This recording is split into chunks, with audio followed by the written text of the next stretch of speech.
Welcome to the deep dive. Today we're tackling a topic that, let's be honest, often gets pushed aside. Life insurance. It can feel a bit abstract, maybe even, morbid, but our goal here is simple. Cut through the noise and give you a clear, quick understanding of this really crucial financial piece. Absolutely. And at its core, life insurance is, well, it's pretty straightforward, actually. It's a contract. A contract. Yeah. The policyholder pays premiums, right?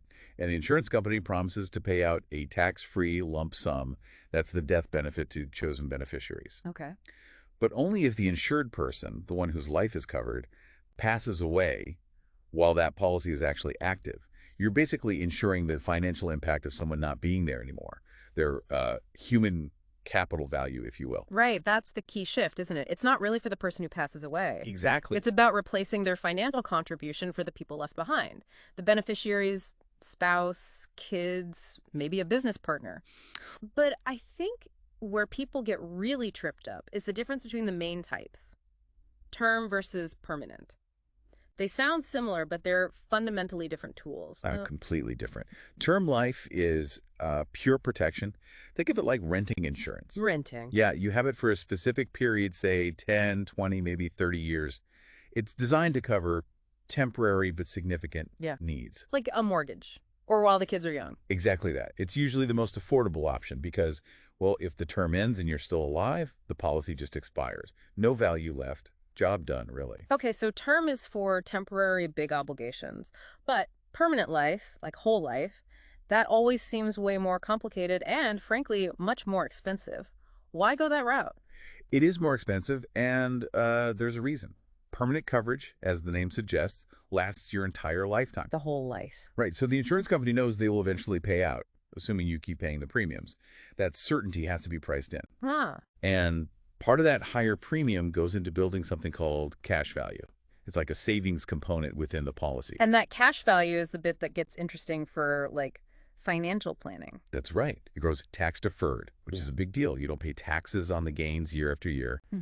Plus, you can often borrow against that cash value, usually tax-free, without really messing up the death benefit itself.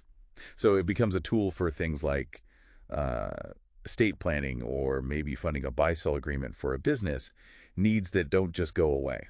Connecting this back, though, to maybe the average family listening, we have to stress this isn't really about you. It's for the people who carry on after you're gone. It's less about fear and more an act of love. That's a perfect way to put it. Yeah. An act of love or maybe responsibility. We talk about replacing income, and that's vital, obviously. Yeah. But think about debt. A mortgage doesn't disappear. Car loans, student loans, insurance can prevent the family home from being lost. Right. And then there are final expenses. Funerals aren't cheap. Medical bills can pile up at the end. We're talking, easily $10,000, $15,000 or more. That could be a massive shock right where people are grieving. And something often overlooked is the financial value of, say, a stay-at-home parent. People focus on the paycheck earner. Hugely underestimated. That's probably one of the biggest blind spots. Really? Think about it. Childcare, cooking, cleaning, managing the household. Replacing those services costs a lot of money. Tens of thousands a year, easily. Life insurance allows the surviving parent to actually afford that help, maybe keep their job, and maintain some stability for the kids. So if you frame it like that, like it's a non-negotiable bill, almost like saving for retirement, it just has to be done. It should be, yeah. Because skipping it, the consequences seem pretty dire. They are severe. It's not just the immediate struggle. It could mean wiping out savings, raiding college funds, even losing the house, like we said. The financial hole can take years, maybe even decades, to climb out of. It creates instability that impacts everything. Okay, so let's leave our listener with something concrete. Stop thinking abstractly. Go find an online life insurance calculator. There are plenty out there. Good idea. Plug in your actual numbers, your mortgage balance, other debts, how much income you'd want to replace, and for how long, maybe future college costs.